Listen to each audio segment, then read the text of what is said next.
when we were developing programs in that we developed a center at Metro Center, and that was through the good graces of Rusty Lyons, who was then president of WestCorps.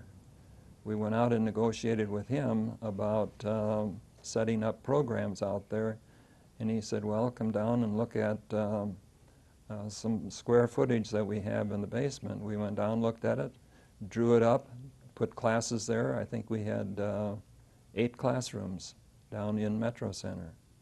And that stayed that way until some further development in the West Side program.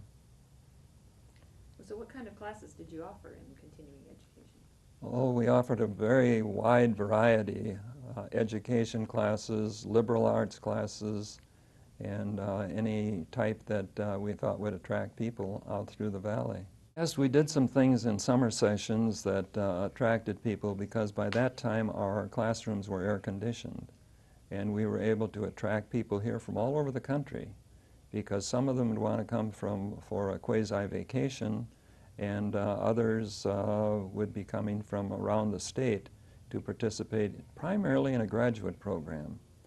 And from a very small beginning in summer sessions, we worked up to 25,000 students in the summer, and that's for 2 sessions.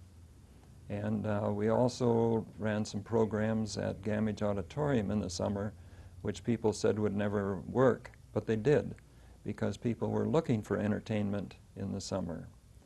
We had the Preservation Hall Jazz Band from New Orleans here every summer because they were such a draw on the people around.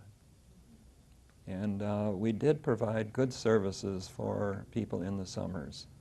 It also provided an excellent opportunity for faculty to teach at least 1 session in the summer because they were paid extra for the teaching in the summer. Registration at that particular period was a difficult and frustrating experience because people would line up to get classes and class cards, and then to try to get everybody into position to get those. And that's why, in particular for summer sessions, we started telephone registration, and we're able to bring people in without standing in those long lines.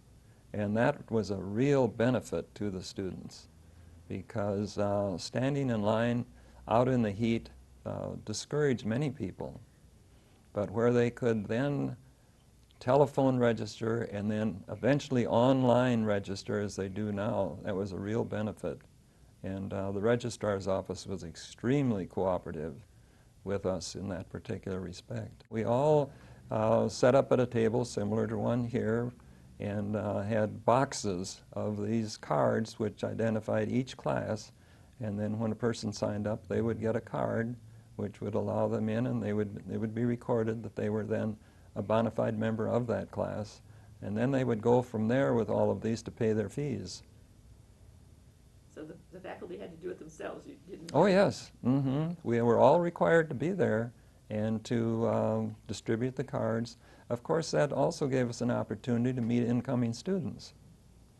So there were some good parts to that, as well as the frustration level that occurred with many of our faculty and our students.